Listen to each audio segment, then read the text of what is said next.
Hello and welcome again to Cards and Cardboard, where we criticize and critique various card and board games. Today we're looking at something that's very close to my heart here as one of my favorite games, and that is Blood Bowl Team Manager. Now, Blood Bowl, as you may or may not know, is a kind of miniature skirmish game in lieu of American-style football. You know, you really get up in there and you really hit them hard. You gotta get the ball to the other side and try to knock them out. And, oh yeah, it's great. So we'll have some footage of that later on, but right now, what I can tell you about the card game here, Team Manager, is actually you taking place of kind of a manager of a Blood Bowl team as you play through these various weeks in a season to try to get the most fans possible. And it's got kind of an interesting card mechanism where you're playing out cards and rolling dice every now and then. And so I'm going to have to kind of show you what I mean by going right into the box here. Now, FYI, I do have both expansions of the game that are available right now. So we'll also be kind of giving you a little comparison of what comes in those as well, just in case you choose to decide to, expand your game at all with these expansions.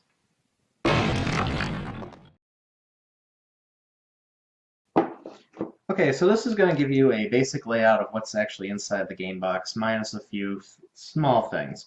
First of all, the main game only comes with 4 players, so there's actually a 5th player track that comes in one of the expansions. One of the things that comes up often in this game is, okay, well, you start with 6 teams to pick from, and only 4 of them will ever be in play at one time.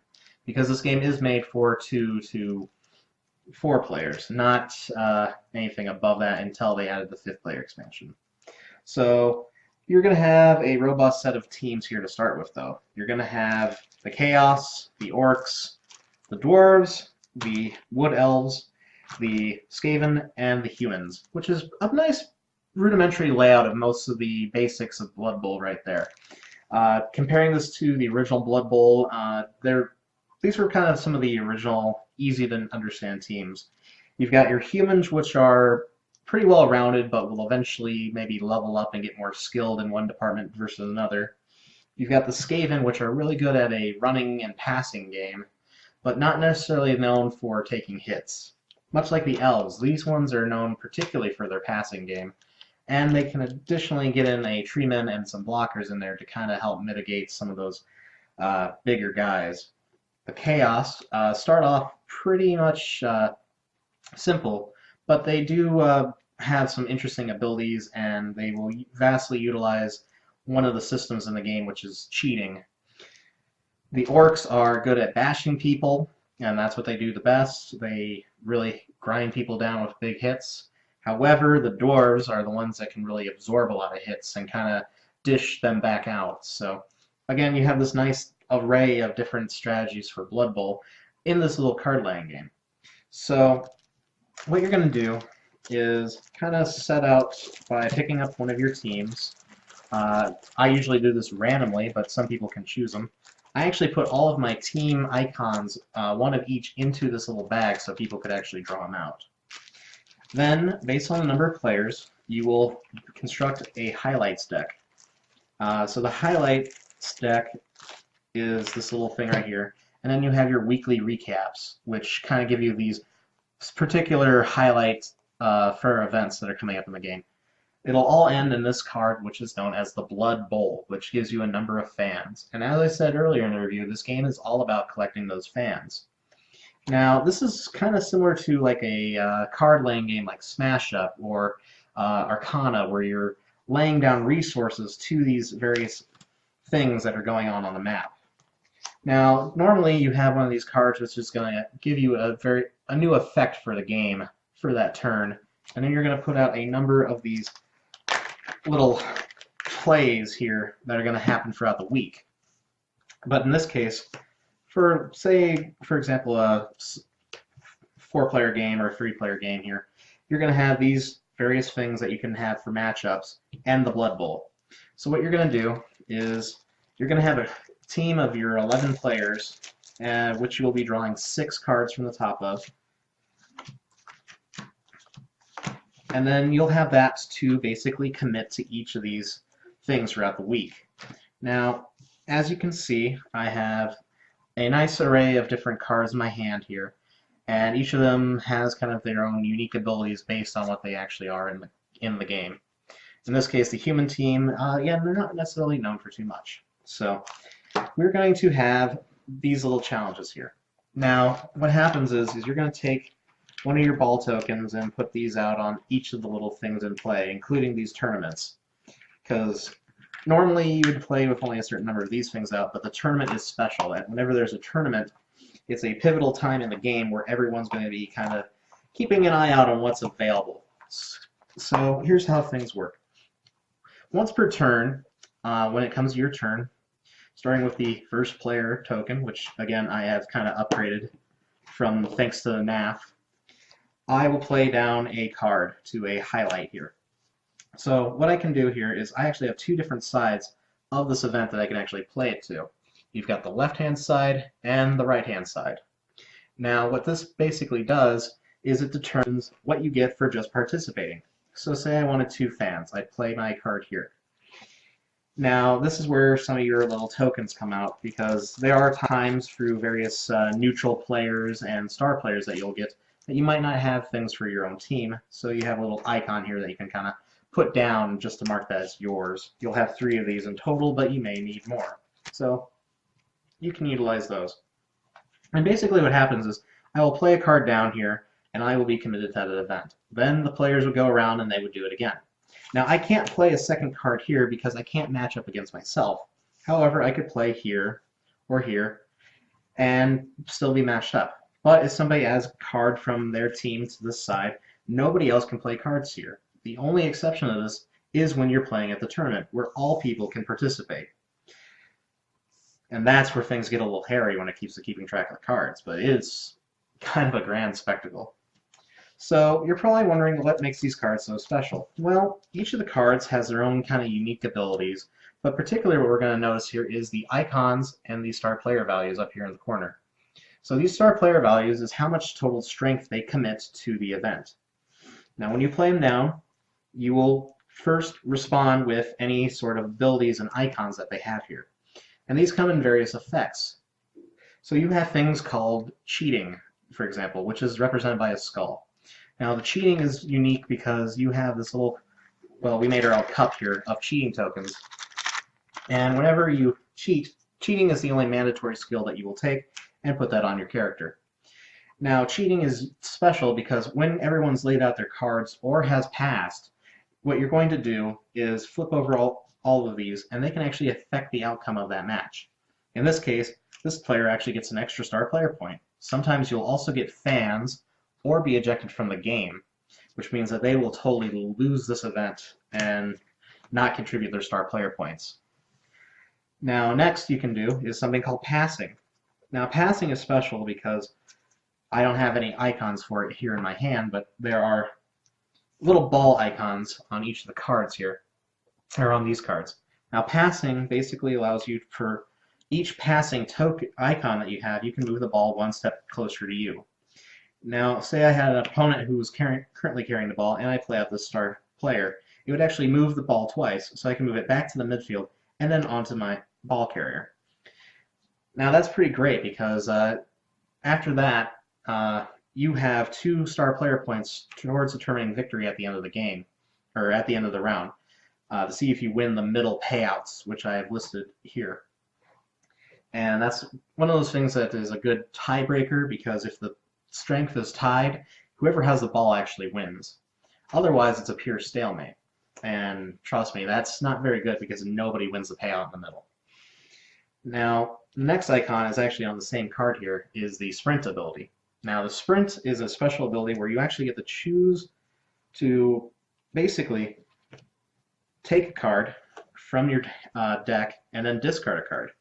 This allows you to bring out players that you actually want to have in your hand. In this case, I removed a linesman, which is pretty miserable, for a human thrower. And that's going to give me a step up in the ball game, where I can kind of lay him down and then suddenly pass this off. So now I'm, kind of winning these events. Finally, there is the blocking ability. Now the blocking ability is represented by the good old-fashioned block symbol here from Blood Bowl. Now what this allows you to do is, depending on your star player value, against another person's star player value, you can actually compare the numbers of the two sides. And in this case, it'd be a 2 versus a 3. I know I'm using the same team here, but it's critically important because if I have a number above their number, I roll 2 of these specially made dice, and I get to choose the result. A burst symbol is always good, and a X symbol is always bad. Now, being that I rolled against him, I would obviously choose this. Now, what this does is it actually injures that player, or rather knocks him down, and that actually reduces their star player value. So in this case, he turned from a 2 to a 1. And he would also drop the ball into the midfield if he was carrying it. Now that's huge, because that can really upset the point game. However, this guy has a special ability which is resolved after other things, because some of these players actually have a unique text as well. In this case, this guy has ball dump off. Now if he had another player there, he could actually dump the ball off to another player on his own team. And the only way to really kind of counteract that is with passing. So you got this interesting card laying game where you're kind of trying to play against other people's strategies and try to upset their own. This might just involve beating the snot out of them, but, you know, that's what it takes to win Blood Bowl, right? Now, in the case where you're having a matchup where you're the only one that's here, say you either injured everyone else or they're distracted at the Blood Bowl, you actually win not only your side, but everything on the card. So you get the opponent's side and the choice of what's in the middle, if there's a choice.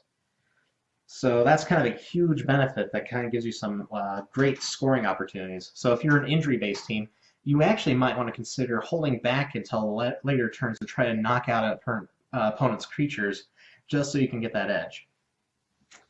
So that's kind of a basic rundown of the skills. Now the payouts for these are all resolved after everything's done. You've counted up the cheating tokens, found out who was left, decided who won each event, and paid them out. So again, they get the one payout from here that for just participating, but then they also get the payout from here. Now the thing is about the payouts is actually you don't actually get those icons unless they're fan icons. In this case, we get team skills special abilities, which we get to draw 3 cards and choose 1. Whenever there's multiple abilities of these, you always get the choice to draw 2 and take 1. You can't actually do it. However, if you do get, say, something where here on this highlight where you could get 2 star player draws and then you get an additional one, well, you treat those separately. You'll get 2 star player draws, then you'll get 2 fans, and then another star player draw, but you won't have the choice. You can always choose during that to draft. Now, what do I mean by kind of these rewards? Well, you've got 2 types of different awards that kind of come in from the various skill decks here. Now, these skill decks are basically assistant coaches or unique strategies or wizards that kind of come into the gameplay and are ways of affecting the game towards your advantage and maybe getting a few more points. Usually these are things that you exhaust, or they have to have a certain refresh ability, and they give you that little edge. But also you've got your special team abilities, which are represented by these little white helmets, and these are personal team upgrades to the team. And you can pick and choose these out from your draw pile and kind of give your team another unique edge that's going to help them out in the long term, and might also be worth points at the end game. So, the last thing to note is these star players. Now, the way you find star players is kind of interesting in this game, because what you do is you actually have a league deck based on the back of the card, and this is split amongst usually 3 different teams. And when you get the expansions, you'll actually be dealing with So one of the special things about the star players is that they will be coming through different leagues, and the leagues are represented through the various leagues of the game. In this case, the Old World Alliance, which basically means that everybody who's playing from the Old World Alliance will actually have their star players put into this deck, along with some neutral freebooters, and then shuffled. So in this case, the Old World Alliance is consisting of the dwarves, the elves, and the human team. So if you had 2 or 3 of them in play, you could actually shuffle all of those in and have random draws from other teams. Now the other thing to note is that in the expansions, each one of the expansions of the 2 that are out right now introduces not only a few more teams, but also their own league. So you have a lot of diversity when it comes to kind of building those star players. Another unique rule that you can kind of do is you could actually mix all of the star players into that deck and keep them in there for a gameplay, even if that team is out of play, thus giving you a little bit more randomness if you are into that thing. And if you're a Blood Bowl player, heck, you might love the randomness. So basically what you're going to do is kind of play this game for 4 or 5 rounds, winning these events, discarding these, going through the next highlights, until you get to the final one, which is the Blood Bowl at like round 5. Or you can play with an extended season and kind of give you a bit of a longer game for more points. And whoever has the most fans after the end of those rounds wins. I mean, it's just that simple. You play cards down, you try to conquer these events. This is starting to sound a little like Smash Up, isn't it? Everything has kind of a unique ability, you have a special team, and it can kind of grow and develop and become something totally unique. Yeah, it's definitely got that feel of Smash Up, but however, I still feel that this is slightly a better game because of the fact that it's got a lot of interesting random mechanics, yes, but there's a lot of skill in here. I've had people complain to me that the game is maybe a little random, but if you're a fan of Blood Bowl, this is actually nothing compared to the actual game. Now, I'm going to kind of talk about what comes in some of the expansions here, to give you kind of an idea what you're going to get. Now, one of the first expansions you can get is actually the Sudden Death expansion. This will come with a number of undead teams, which all have their own unique flavors and characteristics. In this case, you have the vampire counts, which come with extra strength tokens whenever they use abilities. And then you've got like the dark elves, which have a few nasty, dirty tricks that they can do. And then you have like the undead team, which actually has a chance to regenerate or gain special icons whenever they get knocked down. Now that was something that was introduced in this expansion particularly, was some of the cards have these little knockdown abilities. Not to say that they're any more powerful than the original teams, but they do have a unique edge to them. Also to be included were these contract tiles, which you could have as optional rewards for events. Now these are worth usually about 2 to 6 victory points, but they are chosen randomly from the pile. So you're not exactly sure what you're going to get every turn, but it's usually a little bit better to do than just going for 2 or 1 fan. However, there are cases where you have to choose between these and fans, and obviously it's up to you if you want to think the risk is really worth taking. Now, those are the things that were kind of shown in there. You also have these mystical balls, or these balls with spell casted on them, and you can kind of leave these upside down or reveal them when the event happens. What these do is they basically give that event kind of a special ability whenever the ball is passed, or if you actually end up with the ball. In this case, you have your standard ball, which is, again, 2 points, but then you have a ball that's worth 3 points towards breaking ties. You've got these balls, which are worth fans if you end up with the ball on your side of the pitch when you're done. And then you have these ones, which are each of the skill types, which actually will effectively give you that skill whenever the ball is passed to your players. So that means you can actually do an extra sprint or more cheating, or actually go and try to bruise your opponent. Now that's something I didn't quite explain a little earlier in the review, is actually if you're rolling at the same strength, you're only rolling 1 die and taking the result. And then if you're rolling 2 against somebody that's stronger than you, they actually get to choose the result. This is kind of similar to the old Blood Bowl, so I'm sorry about not bringing that up. I usually keep my balls in the same container as I keep my non-enchanted ones, because well, it's just a little easier that way, and plus I can pull them out when I actually want to play with them. So that's kind of the out of context there. Also, in the expansion after that, the Foul Play expansion, they introduced these mechanisms called fouling. So fouling is interesting. It's like sprint in reverse. So what you do is basically whenever I play a foul on you, I get to choose a card from your hand, and I get to choose whether you keep that or you discard it and choose a new card. So that's kind of an interesting way of maybe taking out people's stronger players. And what they introduced with these teams are kind of putrid-based teams. So you have things like these uh, goblins, and you have these Nurgle's Rotters, and then you have, oh, the Chaos Dwarves. Yes, these guys are great. Again, they have these abilities that when they get knocked down, they get some extra potential to them, and they got some interesting abilities that basically kind of mix them up a little bit more. Now, the other thing that was introduced in the Foul Play expansion was this little pitch modifier. Now, you can put these out randomly, or you can decide how you put these out, but basically they are specialty fields that attach to the sides of these. And what they do is they provide some sort of unique bonus, but they also hinder you in some way too, for the most part. So in this case, nobody can actually foul in this arena. And if they do, they actually take what's known as a penalty card.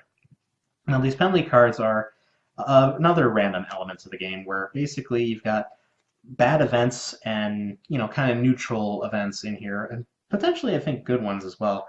But basically, these give you another random element to the game where you lose fans because of disgusting behavior, or you were roughing the ref, and it's just another way of kind of giving you a little bit of an edge here, or a little incentive to play dirtily. And that's what's great about these expansions. It's that they change up how you play the game, or which ways the things are divided randomly amongst everybody. Maybe some people will get unlucky with the die rolls, but they'll also get really unlucky. Somebody else will get unlucky with the penalties, or with fouling. Now, the other thing they introduce is actually this foul ref. Now, what he does is, when you have your various highlights out, he will actually travel down the highlight reel as people are played to the highlight he's currently on. And what he does effectively is he causes cheating tokens and fouls to kind of be ignored. Like, you will be able to benefit from actually cheating wherever he ends up at, because cheating tokens will be overlooked. So that's kind of another little unique thing that they added to the game. I find this kind of not too bad to play with, but again, you don't have to play with all these modules. And that's something that's really important to this game to note. Everything in here is fairly optional, and you can kind of piece pack your own special, unique Blood Bowl scenarios. And that's what really makes this game special. And we're going to really take that into the final thoughts here and, just show you what I think about the game in total. Okay, so final thoughts. What do I think about Blood Bowl Team Manager, the card game? Oh, okay, so going down artwork quality. Artwork is amazing in this game. Not only does the graphic design look great, the fonts are very clear to read. They might get a little lost with some of the smaller text on the cards, but really and truly that's not bad. And a lot of the iconography is there. The problems I have with the game is that you have these different league setups for the different groups of players, and they all have different backings to them. However, there's nothing on the backing that sorts them out from what they would be in your hand, and the nature of the game is to have these in their own separate piles. I've seen people who have them maybe a little too close to their hands and mistakenly draw from them instead of their actual deck. And then they have to reshuffle those things back in there and curse themselves as they could have gotten maybe one of the star players out of there. So we're going to take a few little points off here for a bit of fiddliness with the graphic design and the choice of, maybe having a bit more recognition in the graphic design that star players are clearly star players, other than a little black star on their name and then have the little wings in their corner. I do like that. It's good graphic design. However, we can't really have that on the back of the card. And it would have been nice maybe to have some sort of way to put like a card on top of these decks so people don't draw from them at the very least. That's something that it's very much a nitpick, but we're going to give this an 8. Because it's great stuff. You get good cardboard component chips in here, and they're all clearly marked out for what everything does, including the expansions, which, again, everything's clean and easy to read. So, unfortunately, that brings me to the rulebook. Now, the rulebook is kind of pretty good as far as the layout. However, you kind of flip through sections of it, and the indexing is a little hard to find exactly what you want. So the rules are fairly well written. However, there's a lot of card effects and other stuff that needs to be errata, and you have to look at an FAQ. And when you add the expansions in, you got even more questions. So we're going to go for rulebooks in total with the expansion and the main core game here. I have to give this again probably about how about a 7? Because 7's a great number for that because again there's a few things to nitpick on. However, it's still legible and it's still a very readable rulebook, and you'll understand the game maybe after 1 or 2 attempts to play. So we go into components. Now this is a pretty heavy card game, but actually there's not that much real shuffling to do of the game, and the card quality is a very good stock. However, the use of components is something that kind of have to give a little issue to. The cheating tokens I had to put in some sort of container just to keep them random, and honestly, the fact that they are dual-sided and you clearly don't want to see what's on one side because that would greatly affect how the outcome of your game comes in. Not to mention it comes into what the core gameplay is.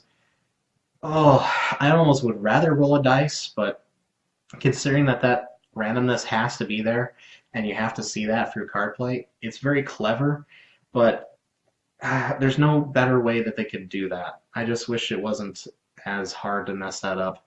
By accidentally flipping a token over and having to constantly reshuffle a pool of cheating tokens. Oh, it's so rough. However, the dice and the other components are Fantasy Flight quality. We got good card stock, nothing feels flimsy there. Got a nice thick cardboard coin for crying out loud as a first player token. And the cards, I really haven't found a need to sleeve these yet, even after about maybe 15 or so plays.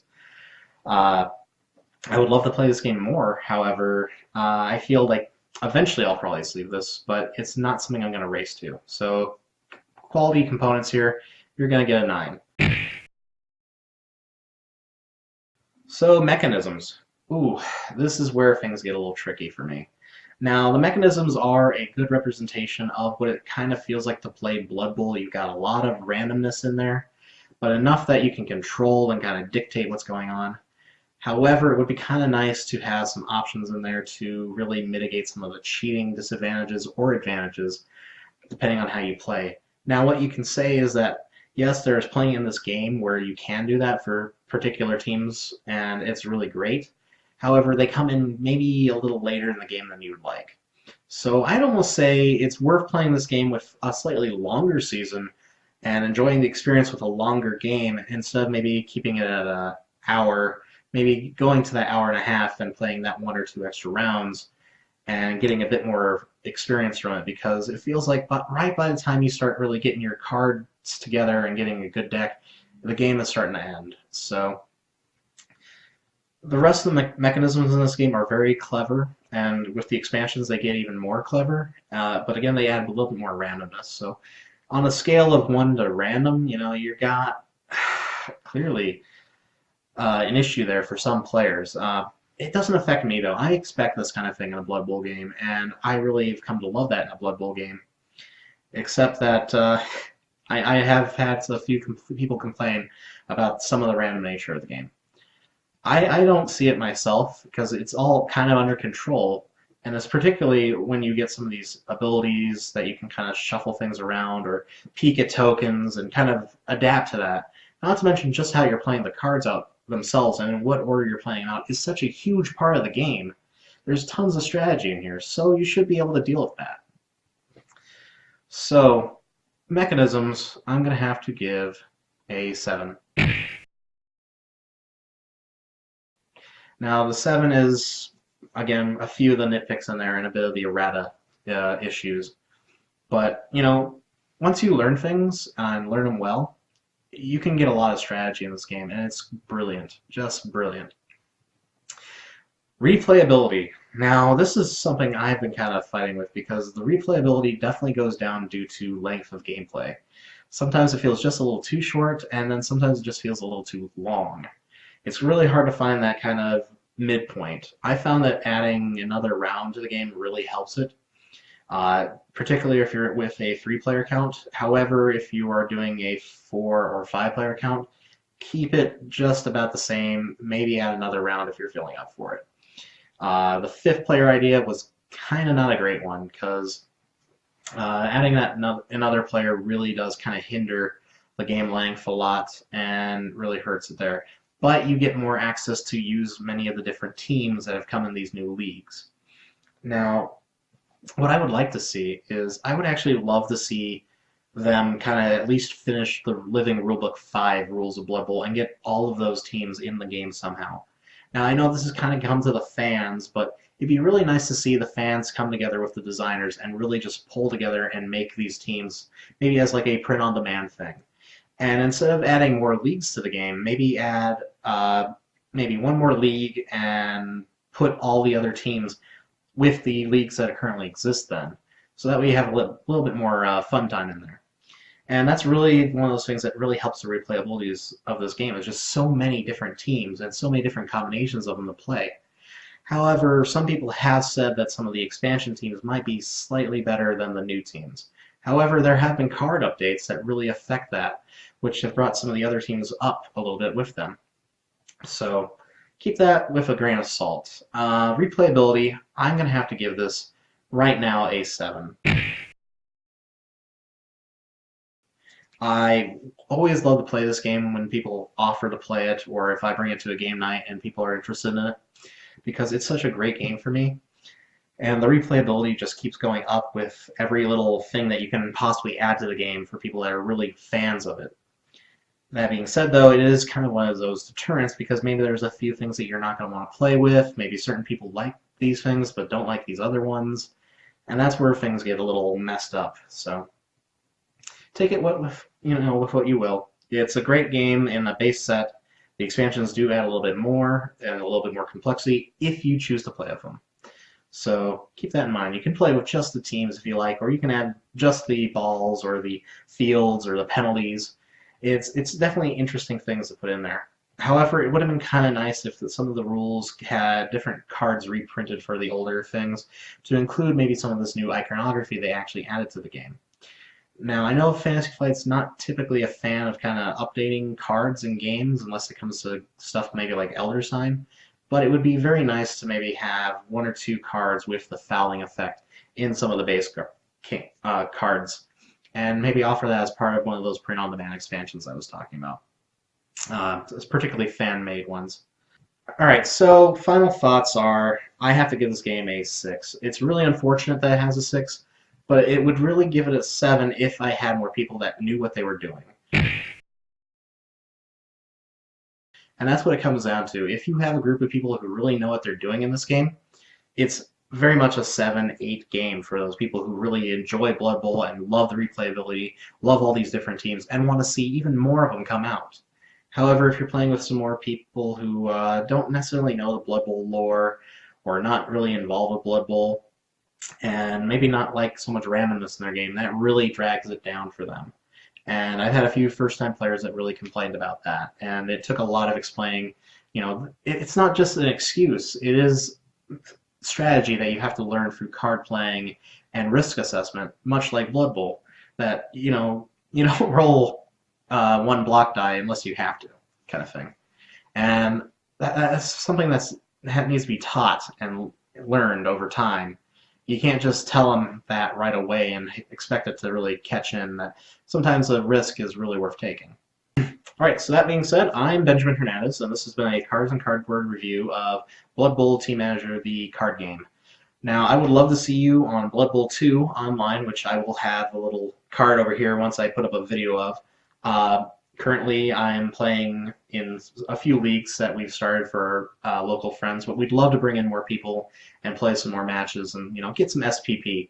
Even if you're terrible and you don't do so well in the Blood Bowl game, we'd love to have you to talk with. We got a little Skype area and a little Facebook page we set up. Also, if you're in the northwest suburbs area of Chicago, we're also looking to kind of join a Blood Bowl league or start one up again for myself and Colin. So give us a call or comment below sometime, and we'll get on that. So with that being said, have a fantastic night. Enjoy your Blood Bowl. See people beat each other up. Enjoy that fun. Never let anyone take that away from you.